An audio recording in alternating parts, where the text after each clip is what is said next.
The Boondocks is a top-rated and culturally significant show written by Aaron McGriddle, spanning for 4 seasons between the years 2005 to 2014, airing on the Adult Swim programming block on Cartoon Network.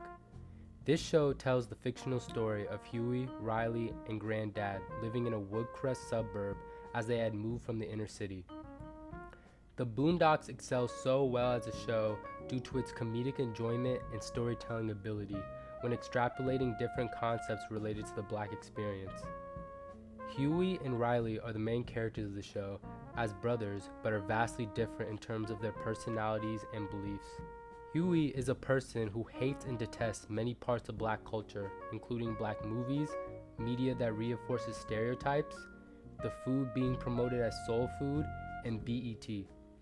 He self-describes himself as a revolutionary left-wing radical who constantly reflects on problems and events that serve as plights to African Americans in conjunction with America as a whole. He rarely smiles and comes off as very cynical about the world around him, but also possesses a lot of knowledge that far surpasses most 10-year-olds. Riley is the opposite of Huey. He represents a walking cliche of the typical media representation of Black people: hyper-masculine, overly obsessed with money and riches, and often finds enjoyment in involving himself in criminal activity. Many of these traits are influenced by the rap, television, and media he consumes, often placing himself in positions where Huey has to represent himself as the voice of reason that Riley doesn't listen to.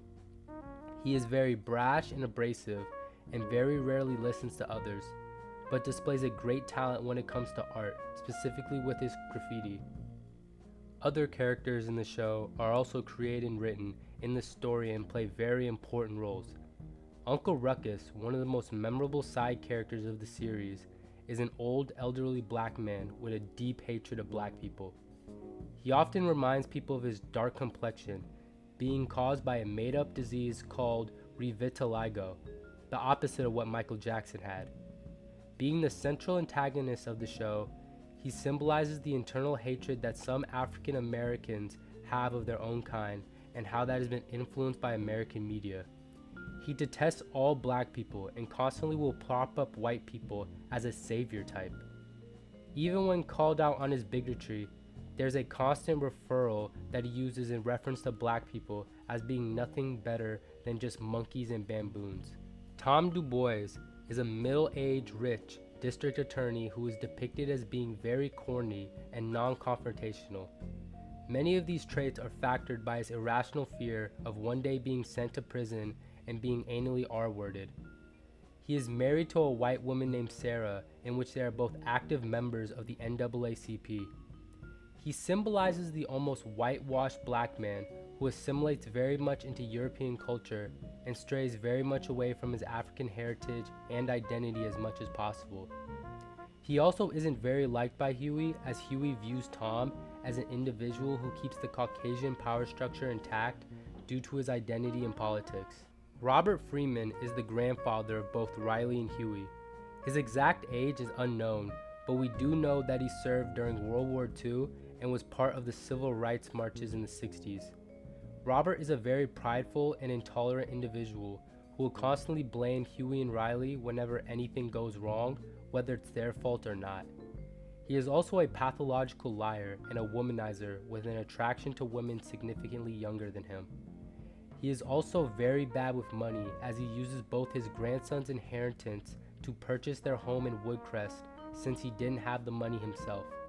Despite all of this, he has great love for both Huey and Riley, albeit he's not against using a belt whenever they misbehave. Overall, The Boondocks is a culturally significant show that was willing to address sensitive and controversial topics such as race, politics, social issues, and pop culture itself. This series often provided a critical perspective on racial dynamics and identity in America, conveniently exploring the challenges facing African Americans today while challenging stereotypes. It was able to do this all under a very satirical and comedic lens, allowing people to laugh along the way. This show has also faced much scrutiny and criticism due to its explicit content, language, and portrayal of sensitive subjects. One of its biggest criticisms is its portrayal of certain characters and situations with perpetual negative stereotypes levied at black people through media. So despite this, the show stands as a testament to the power of satire through animation, taking challenging subjects and addressing them in a thought-provoking manner.